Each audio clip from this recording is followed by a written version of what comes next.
Assalamualaikum and hi everybody. Today I'm going to present about traffic volume at intersection. First, the goal of this topic is increase the efficiency of road users at Bandar Al-Star. Next, the first objective of this topic is to study the highest and lowest congestion at every junction on site. Next, analyze the type of vehicle that usually cause the congestion at the intersection, and last, to improve the roadway operating condition. Other than that, the scope of this study in this topic is magnitudes, classification, and the time and directional split of vehicle flows. Next, hourly and daily variation of vehicle flow. Lastly, flow fluctuation on different approach at the junction proportion of vehicles. My name is Muhammad Shimon Shami. I will explain about traffic intersection. There are 6 main intersections in the study area that have been studied. From the study, only 2 intersections have the traffic light. So the study will focus only at 2 intersections that have the traffic light. All the intersections are shown in the subplan below. From the observation, there are 2 types of intersection based on the both intersection, which are 4-way intersection and turning lanes intersection. Next is for the vehicles volume, which is volume at the intersection. Okay, firstly, the volume at intersection 1. There are several types of vehicles that have been detailed. Firstly, car, motorcycle, bus, van, lorry and the taxi. So for the total numbers of car that have been taken in 10 minutes at the intersection 1 is car 25 unit, motorcycle 13 unit, bus 1 unit, van is 4 unit, lorry 2 unit and taxi is 3 unit. The total number of vehicles at the intersection 2, which is car 67 unit, motorcycle 59 unit, bus is 4 unit, van is 16 unit, lorry 6 unit, taxi is 13 unit. That's all for the traffic intersection. Next is analysis for the traffic intersection. My name is Nadira and I will start discuss about the traffic volume at intersection 1. For this intersection, it is include Jalan Raja, Jalan Penjara Lama and Jalan Langgar. Total vehicles for this intersection is 49 vehicles within 9 minutes. All this analysis for traffic volume were using Sidra intersection software. And for this intersection, we can conclude that this intersection was urban type of intersection. Last but not least, to get the total volume at this intersection, we need to calculate the total vehicles and the value of urban, which is 36 times 49, and the total we get for this intersection is 1704. Hi, my name is Muhammad Shakir. In this video, I will discuss about traffic volume in analysis traffic intersection. For intersection number 2, it will include Jalan Sultan Muhammad Jiwa, Jalan Tunku Ibrahim, Jalan Tunku Yaakob, and last but not least is Jalan Butterworth. In total, there are 263 cars in 13 minutes plus minute. All this analysis were using Sidra intersection software. In this case, we consider this intersection were types of urban. So, to get the traffic volume, 263 times 36, which is for the urban road. And the total traffic volumes is 9,648. Thank you. This is for the SWOT analysis. The first one is strength. The strength is there are lack of heavy vehicle on the study area. Second is weakness, which is there are no pedestrian crossing between the 2 shop house on Sultan Muhammad Jiwa streets. This makes it difficult for pedestrians to cross on busy roads. The third is opportunity, which is to become a traffic intersection with fewer accidents. And lastly is threats. Congestion at such intersection usually occurs at peak times, which are 8 am to 9 am, 12 pm to 2 pm, and 5 pm to 6 pm because of workers going to office, get on their lunch break, and also back to the home.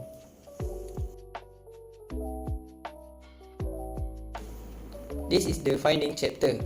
there are several issues and problems at the study area.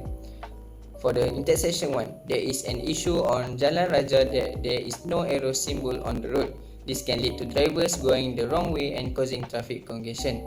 Next is intersection 2. There is a narrow road issue at the second junction, which is on Sultan Muhammad Jiwa Road. During peak hours, there will be traffic congestion. For the intersection 2, there was no pedestrian crossing between the two shop houses on Sultan Muhammad Jiwa Street. This makes it difficult for pedestrians to cross on busy roads. And lastly is intersection 5, which is there is an issue of traffic congestion during peak hours on Jalan Raja. This is because this road runs through the center of towns and many people use it to buy groceries and other necessities.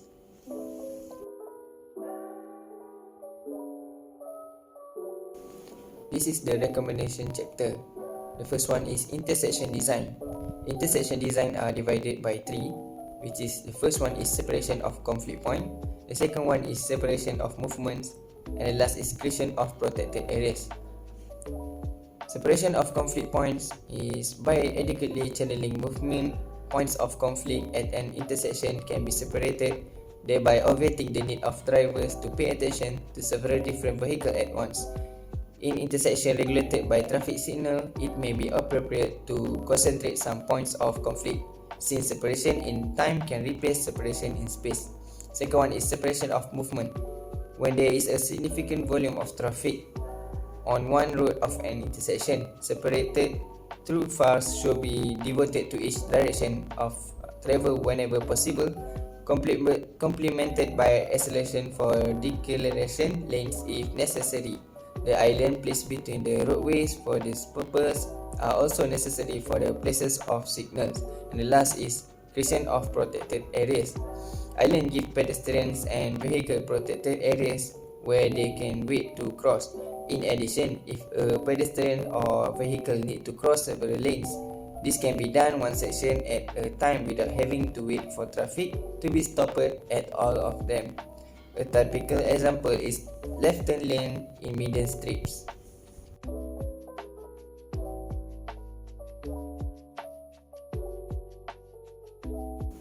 Next is intersection control system. Intersection control system are divided by 3, which is prioritized intersection, signalized intersection, and the addition of pedestrian crossing as well as road signage symbol. The first one is prioritized intersection.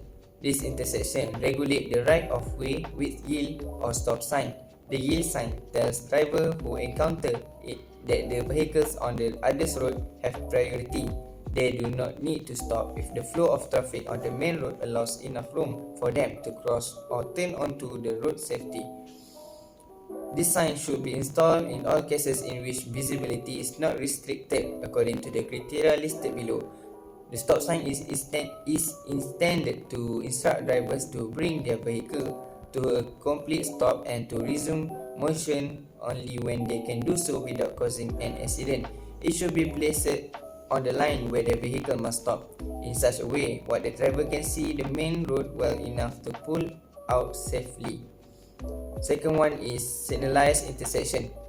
In general, traffic signals are considered a positive development that yield benefit and enhance safety in any situation.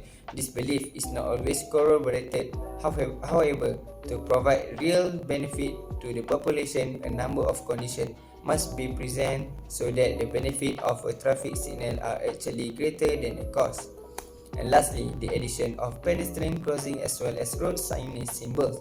If there is no addition of pedestrian crossing, pedestrian will be at risk of having an accident while crossing the road because the driver of the vehicle is not aware and does not slow down the vehicle. In turn will lead to surf congestion.